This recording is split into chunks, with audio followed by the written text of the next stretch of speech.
নমস্কার বন্ধুরা, আরজিবি ব্লগে তোমাদের সকলকে স্বাগত জানাই। তোমরা সবাই কেমন আছো? আশা করি ভালো আছো। আজকের ওয়েদারটা খুব সুন্দর, তাই না? অনেক দিন পর রোদ উঠেছে। আজ আমি এক জায়গায় যাচ্ছি, সেটা আমি তোমাদের সাথে শেয়ার করব। ঠিক এত সুন্দর একটা মুহূর্ত তোমাদেরকে না দেখিয়ে থাকতে পারলাম না। যেতে যেতে দেখলাম যে বৃষ্টির জল পেয়ে চারিদিক ভর্তি হয়ে গেছে। দেখতে পাচ্ছ, মাঠ পুরো ভর্তি।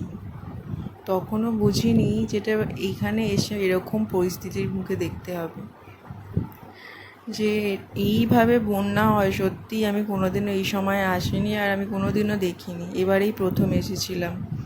দেখো, যেই সব মাঠ তোমাদেরকে দেখিয়েছিলাম আগের ভিডিওতে, না দেখে থাকলে আগের ভিডিওটাও দেখে এসো।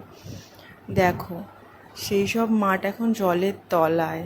এখানকার মানুষজন কিভাবে, ওই দূরের বাড়িগুলো দেখতে পাচ্ছ, সবেতে মানুষ থাকে। সেই সব জায়গায় কি করে তারা আছে বলো? দেখো কত মানুষজনের ভিড় শুধুমাত্র এই বন্যা দেখার জন্য। ঠিক এই রকম পরিস্থিতি। তোমাদেরকে আগের ভিডিওতে কি দেখিয়েছিলাম তার সৌন্দর্য, আর এখন কি দেখতে পাচ্ছ দেখো। তার অপোজিট সাইডটাই ঠিক এরকম, সবুজে সবুজ। কেউ বলবে না যে তার এদিকটা আবার এইরকম দেখতে। কত কষ্টে সবাই আছে বলো তো। চিনতে পারছো আমি যে ভিডিওটা শেয়ার করেছিলাম? এখন হয়তো আরও খারাপ পরিস্থিতি। এই ব্রিজটা দেখতে পাচ্ছ, কত মানুষের ভিড়।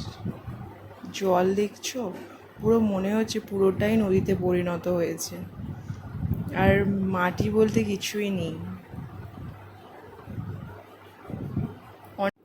যদি আমার এই ব্লগটি দেখে এই পরিস্থিতিটা কিছুটা বুঝতে পেরে থাকো, তাহলে প্লিজ লাইক এবং সাবস্ক্রাইব করো।